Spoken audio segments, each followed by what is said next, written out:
की बात कर लेते हैं। आरजेडी सुप्रीमो लालू यादव के खिलाफ इनकम टैक्स की बड़ी छापेमारी इस वक्त चल रही है।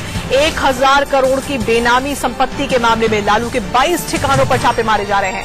पटना में लालू के घर के साथ साथ दिल्ली, गुड़गांव में भी इनकम टैक्स की रेड इस वक्त चल रही है।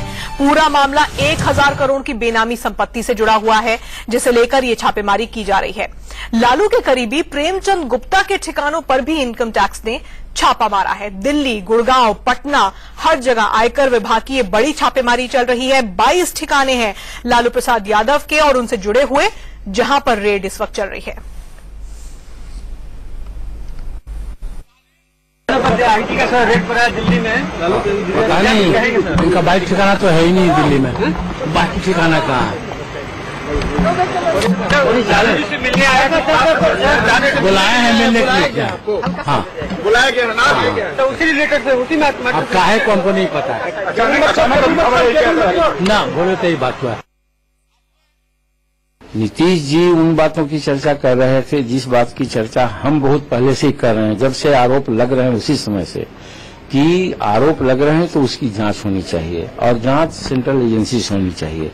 इसी बात को नीतीश जी ने दोहराने का काम किया कि चूंकि कंपनी जो है राज्य का मुद्दा नहीं है, एक केंद्र का मुद्दा है, इस पर अगर केंद्र चाहे तो कार्रवाई कर सकता है और आज कार्रवाई हो रही है।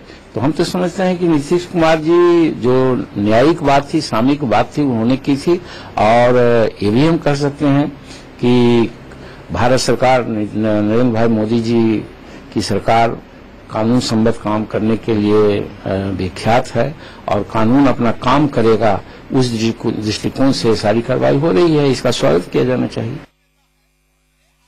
भारतीय जनता पार्टी और भारतीय जनता पार्टी के शासकों ने आवाज दबाने का एक घिनौना षड्यंत्र और दमन चक्र चालू कर रखा है। ये न केवल निंदनीय है, न केवल ये निंदा के योग्य है, परंतु प्रजातंत्र का गला घोटने का शायद ही ऐसा कोई दूसरा उदाहरण हो। पर सरकार ये समझ ले कि वो सत्ता के अहंकार में कितना भी प्रताड़ित करे विपक्ष के नेताओं को, हम जनता की आवाज हैं और सदैव बने रहेंगे।